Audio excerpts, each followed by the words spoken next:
Buenos días para todos y todas. Dar un agradecimiento al grupo de la Universidad y de la Gobernación que está al frente del tema y de la alcaldía por la invitación a participar aquí hoy con unas ideas apenas para alimentar la discusión. Creo que lo más interesante cuando se ponen digamos, empiezan a socializar y a compartir resultados de trabajos como el de preparación del Plan Especial de Manejo y Protección del Centro Histórico de Cali en esta ocasión. Si algo es valioso es que se desate la polémica, ¿no? que se realice una discusión, una reflexión suficientemente sólida y que a partir de ella pues las decisiones se puedan encauzar de mejor manera. Uno difícilmente podría esperar que el día que se presenta cualquier instrumento de planificación el 100% de la gente diga listo, lo compro, eso es lo que hay que hacer, porque cuando se presentan estos borradores, como se dice coloquialmente, son como documentos un poco suicidas o mártires que se presentan para que todo el mundo acabe con ellos y después, digamos, acabar de pulir y acabar de mejorar. Eso siempre con el mejor de los ánimos, y la reflexión a lo que apunta es a que el resultado de esta tarea sea cada vez más relevante para las ciudades. Entonces, yo me voy a permitir reflexionar sobre 3-4 grandes temas que me parece que vale la pena considerar al momento de poner en consideración un plan como este del Centro Histórico de Cali.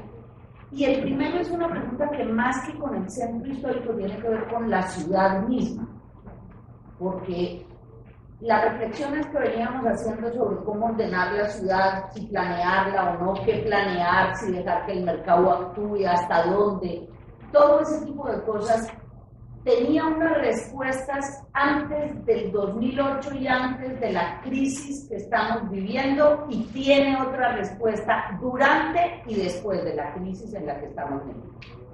Estamos metidos no solamente en una crisis de tipo económico, lleva 5 años, eso es muy importante que lo entendamos, y probablemente antes de 5 u 8 o 10 años la crisis planetaria no está resuelta. La crisis del 29 se tardó hasta el año 1945, casi 15 años después, en volver a tener instituciones económicas consensuadas, acuerdos que realmente permitieran organizar la economía mundial para que en ese contexto ocurrieran las economías nacionales, sectoriales y demás. O sea, apenas estamos en la fina de la crisis. ¿Y por qué fue la crisis?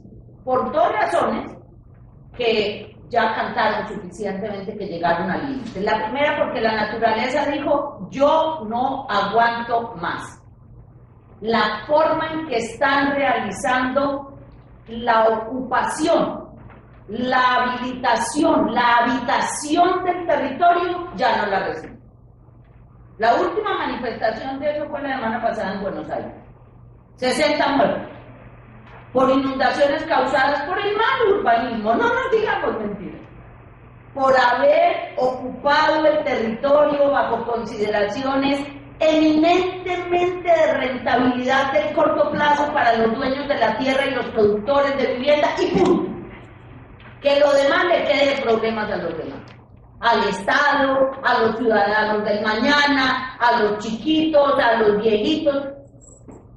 Y la naturaleza dijo: qué pena, esta semana salía el dato, valen no sé cuántos miles de millones de dólares anuales los desastres que están viviendo las sociedades, y la sociedad vive a nivel de la ciudad.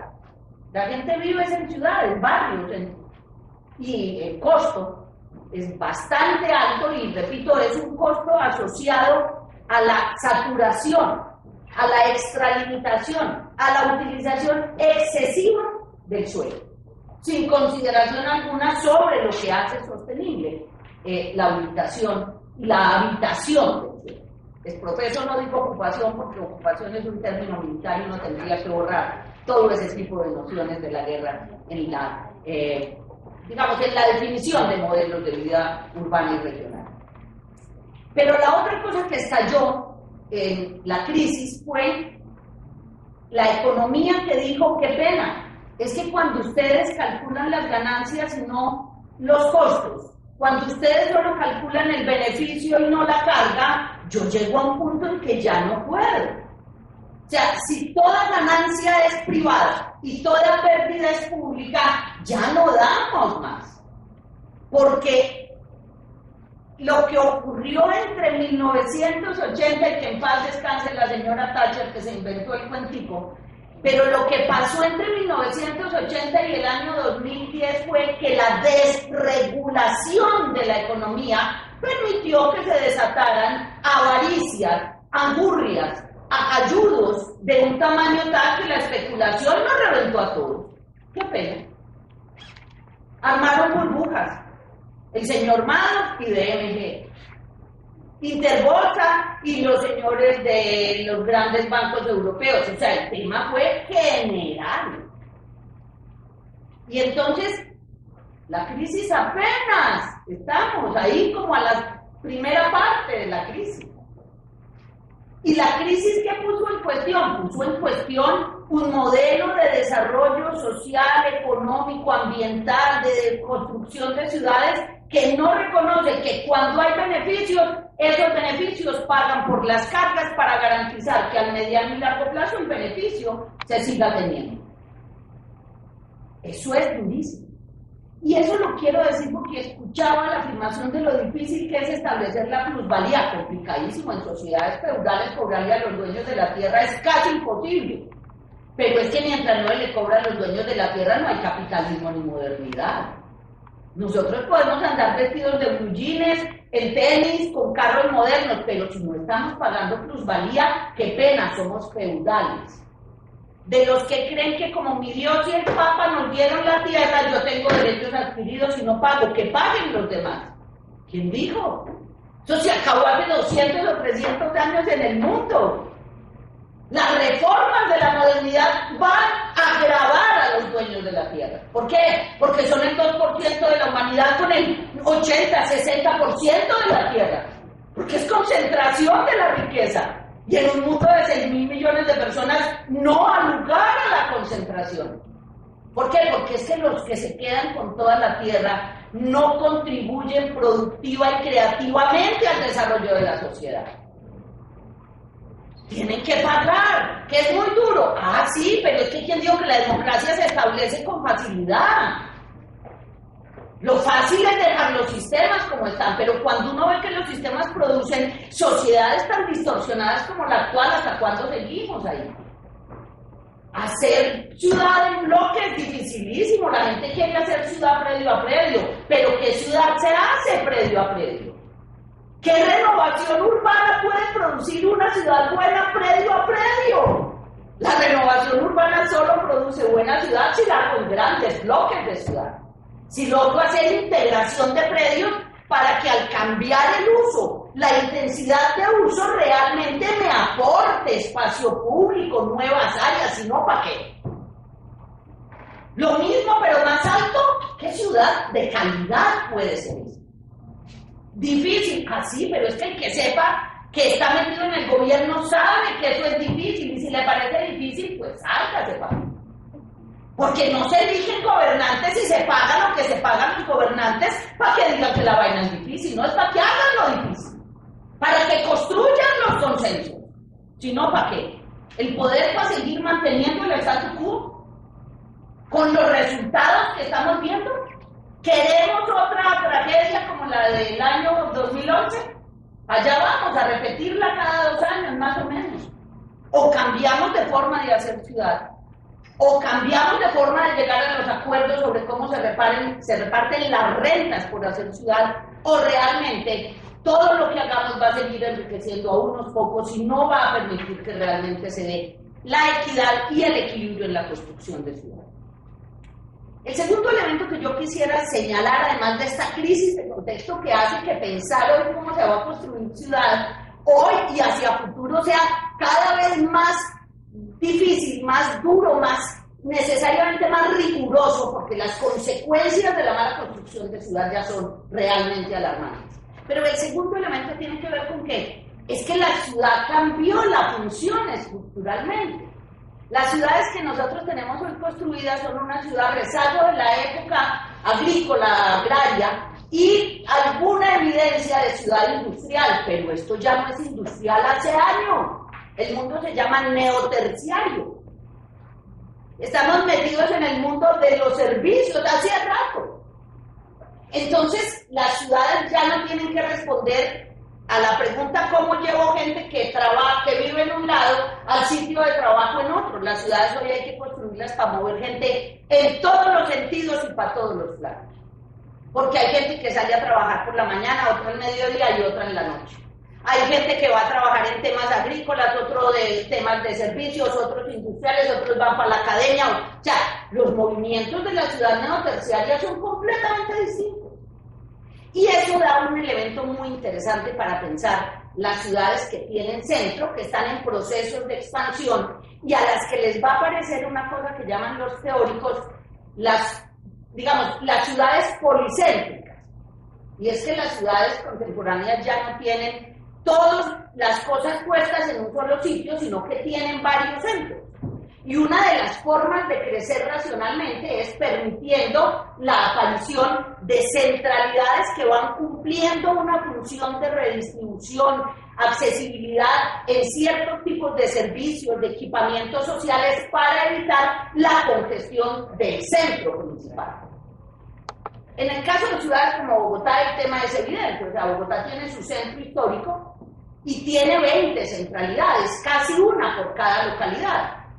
¿Eso significa que lo que había en el centro se salió para llenar las otras 20 localidades? No, porque lo que hay en el centro de Bogotá son servicios de escala metropolitana. Lo que se presta en el centro le sirve a toda la ciudad. Lo que uno monta a nivel de centralidades es para servirle a un conjunto de barrios. La escala es otra. Y uno en esa tarea empieza a encontrar algo que es importantísimo y es la especificidad del centro histórico. Y cuando uno va a poner el centro histórico en valor, eso es lo que quiere decir ponerlo en valor. No valorar cuánto valen las obras que hago. Eso es el presupuesto de obras. El valor del centro es poder establecer qué le representa la especificidad del centro histórico con sus servicios culturales, de hotelería, de gastronomía, a una ciudad que es grande, que está creciendo y que tiene muchas otras centralidades, pero solo una con el 50% de la oferta cultural. Eso es distinto. Y la idea de hacer mejor ciudad no es sacarle al centro el 50% de oferta cultural y repartirla por toda la ciudad, ¿no? En la ciudad aparecerán cosas de escala barrial, de escala zonal, pero ese 50% es lo que es, ¿qué digo yo? Broadway en Nueva York. O sea, ¿qué lo hace grande a esa zona? Pues que tiene todos los teatros juntos, y cuando uno tiene los teatros, más los restaurantes, más los museos, ¿qué es lo que tiene? Pues un pequeño Times Square, pero multiplicado por 3 a la escala de 1. Y eso es lo que vale del centro. Y lo que hay que hacer es mostrar cómo el tener eso, toda esa oferta cultural, gastronómica, de servicios del sector público, privado, las tiendas de cielo abierto, todo eso le aporta valor a la ciudad en general. Porque cuando se vaya a intervenir el centro, yo me distancio un poco de la pretensión tan noble de pretender que todo se autofinancie en el centro. No, lo primero que hay que preguntarle a la ciudad de Cali es: ¿ustedes, ciudadanos y ciudadanas de Cali, creen que su centro es valioso? ¿Cuánto quieren poner para ayudarlo a poner en buen estado? Porque ¿cómo así que los que viven en el centro son los únicos que van a pagar? Si allá van miles de personas todos los días desde todos los lados, y cuando turista llega del departamento del barrio, del vecindario, hay que ir a conocer eso. O sea, ¿por qué solo cobrar o solo reinvertir ahí y crear una cosa un poco autocontenida cuando lo primero que yo tengo que hacer es preguntarle a la gente de Cali y del Valle: ¿quieren que tengamos una Cali con un centro histórico bien conservado? ¿Listo? ¿Cuánto pone? Porque en la sociedad contemporánea la voluntad se expresa en la plática que pone. Usted va a misa y si no le pasan la bolsita recogiendo, y si usted no pone, pues está establecido desde hace no sé cuántos concilios que si no hay plática las indulgencias son menos. O sea, esto no es gratis, esta historia. La historia es pagando y la voluntad de la sociedad no se expresa en que yo digo sí, pongo plata para poder decir yo dije sí. Ahora, que cuando el centro empiece a rendir va a producir plata, listo, entonces dimensionemos cuánto llegará a producir en algún buen escenario para mostrarle a la ciudad cómo no solo le aumento el valor catastral a la ciudad por la intervención de modernización del centro y actualización, sino que además muestro que la industria y comercio de la ciudad está produciendo más plata. Solo para el centro, no, si hay que poner para los niños del oriente, del occidente, del sur, también se pone. ¿Quién ha dicho que la ciudad es para crear pequeños feudos? La ciudad es un lugar donde todos ponemos para que todos tengamos. Otra cosa es que hoy te ayudo a ti para que ayudes a galonar, ya produjiste, ahora ayúdame a jalar a los demás. Pero el centro tiene que ser apropiado por la ciudadanía en general de Cali y del Valle. Eso se tiene que expresar en la voluntad de los ciudadanos en general, en particular de las empresas, para poner a través de un mecanismo u otros recursos y para garantizar, porque eso hay que demostrarlo con modelos, que si yo invierto esa plata y genero esa dinámica, la ciudad va a tener, simulando 1, 2, 3 escenarios, cuánto más de valor catastral, cuánto más de actividad económica, cuánto más de riqueza por recuperar el centro. O sea, uno tendría que construir esos argumentos para convencer, porque estamos en un mundo que ver para creer, como Santo Tomás. ¿Listo? Usted me dice que el centro vale mucho, demuéstreme cuánto vale. Y eso es un ejercicio que se podría hacer, ahí están los datos catastrales, está la posibilidad de saber cada uno de esos locales cuánto produce hoy, y entonces hay cómo simular si aumento el número de clientes, si aumento, ¿qué pasa con los verdaderos, fuentes de riqueza que se estimulan a partir de la recuperación de un centro y de un centro histórico? Y yo finalmente, porque sé que hay no solo 2 personas más, sino muchos de ustedes con muchas cosas por compartir sobre este tema del centro histórico y sobre la propuesta que han hecho, pero señalaría que en la construcción de las ciudades, y hay un texto que es muy interesante, se llama Postmetrópolis, de un personaje que se llama Edward Soka. En ese texto él hace un muy buen análisis de las ciudades contemporáneas, de todo lo que está cambiando, digamos, en la planeación, pero hace sobre todo una reflexión enorme sobre las ciudades sin centro. Pone como ejemplo a Los Ángeles y hace análisis muy fuertes en muchos planos. Es un personaje relativamente posmoderno, no es solamente un análisis urbanístico de ese corte, sino que hace incluso elaboración un poco sociológica. Y él, en alguno de sus textos, plantea las dudas que le generan ciudades que, al perder el centro, al no tener centro, empiezan a tener un problema para definir sus formas. Y al final la ciudad es formas, es mallas, ¿sí? Y mallas además que tienen límites. O sea, usted no puede llevar una malla más allá de cierto punto, excepto que ya junte tanto las paralelas que ya nadie cabe en la calle. Pero en ese debate de las ciudades sin centro, claro, aparecen Los Ángeles, acordémonos que es una de las megalópolis o de las regiones más densas del mundo, más grandes, pero más amorfas. O sea, si algo caracteriza el desarrollo de Los Ángeles es que es difícil de aprender, porque se fue regando por diversas ciudades. Y se perdió, no tiene centro. Uno va lo que llaman centro es alguna zona donde está el Paseo de la Fama o cosas muy puntuales. Mientras que uno ve que nuestras ciudades se hicieron a partir del centro. Se hicieron. Y en una época en que ya no es posible seguir pensando que vamos a crecer y la expansión en marcha de aceite hasta donde nos lleven, la señal de los tiempos es ya no se expanda más, redensifique a su interior. ¿Y redensifique qué? Empezando por aquellas zonas donde la obsolescencia o donde la disposición de potencialidades le muestra que es más rentable hacerlo en el corto o mediano plazo. ¿Eso qué es? El centro. Porque gente que necesita ir al centro, que está interesada porque trabaja cerca, por la oferta cultural, en una ciudad de 2 millones de habitantes hay, no 6.000. O sea, a mí la meta de tener 6.000 personas al 2024 me parece modesta. Porque la pregunta que hay que hacerse es, en un buen escenario, ¿cuántos podrían caber? ¿Cuántos habitantes más en el centro? Esa porque la cuenta es para saber qué tan lejos o tan cerca estoy, hasta dónde. Y si eso es así, la próxima, buena parte de la próxima generación de caleños o de personas que vivan en Cali quizá tiene su oferta ya más o menos garantizada en el entorno del centro. ¿Sí? Y si eso ocurriera, ustedes saben cuántas hectáreas de zonas para producción de alimentos nos estaríamos ahorrando en la mancha de aceite, si logramos reaprovechar el suelo de la ciudad ya construida.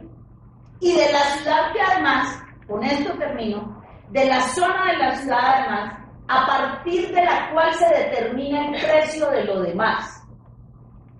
Cuando usted no tiene ordenado el centro de la ciudad, el valor del metro cuadrado lo pone el área que acaban de poner de expansión y el suelo que estoy convirtiendo de rural a urbano, con lo exorbitante y inflado que pueda estar, porque cuando hay plata sobrantes, comprar suelo es muy bueno y nunca se compra por lo que vale, sino por la plata que yo tengo que esconder. O sea, aquí hay problemas serios en nuestras ciudades para determinar el valor real de la tierra. Pero cuando yo tengo centro, ¿qué es lo que más vale en una ciudad? El centro. ¿Por qué? Porque es la zona histórica, o sea, es lo que tiene las huellas de décadas, si no de siglos. Porque es la zona donde está el poder, y donde está el poder está la plata. Que eso le guste a uno, no, pero al lado del palacio de Buckingham es lo más caro de Londres, o del palacio del emperador en Tokio. Eso es donde están los poderes, ahí marco yo. El suelo institucional empieza a marcarme cuánto estoy dispuesto a pagar por estar cerca de esos lugares. Cuando a eso le sumo elementos de la cultura, de la recreación, el centro histórico vale no por lo que valen hoy sus casas, sino por el potencial que él tiene en prestación de servicios, atracción de gente temporal o permanentemente. Cuando yo ordeno eso, ordeno la curva de precios del suelo de la ciudad. Y la ciudad va valiendo conforme está más cerca o más lejos, no en distancia, sino en accesibilidad de ese centro. Ordeno la estructura de precios del suelo. Pero mientras vivamos en una sociedad feudal, la estructura de precios del suelo la define el último suelo de la última finca que urbanizamos a la carrera y a la que todos vamos a tener que poner plata para poner el acueducto, el alcantarillado, las vías, las escuelas, porque el dueño de la tierra que la tenía por hectárea la vende por metros y no está dispuesto a poner nada de plusvalía ni de cargas y beneficios por financiar el desarrollo del suelo. Y eso hace que nosotros tengamos estructuras de precios tan distorsionadas. Ustedes saben que Bogotá puede tener zonas que valen como Nueva York, pero la economía de Nueva York produce 40 o 50 veces más que la de Bogotá. O sea, la distorsión es violenta, pero más grave.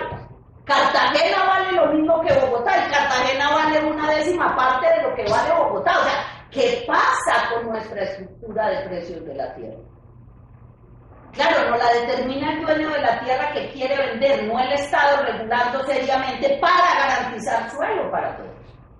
¿Qué se llama el siglo XXI y la crisis del siglo XXI? Que eso que decía en el neoliberalismo de que los gobiernos nacionales no regulen y dejen que el mercado solo, eso podrá ser cierto, pero a nivel local, o los alcaldes y las autoridades territoriales regulan el suelo y el acceso a los beneficios del suelo, o nuestras ciudades están irremediablemente condenadas a ser injustas, desiguales, inequitativas y malas.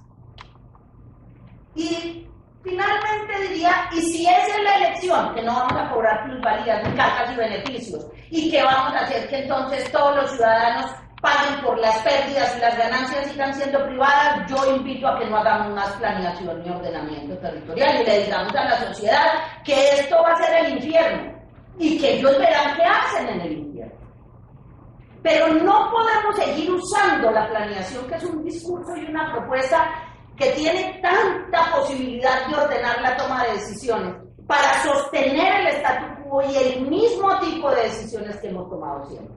Porque el resultado de la tradición es una pésima ciudad que hemos construido. No digo ciudad Cali, digo ciudad en general, sobre todo en el mundo subdesarrollado.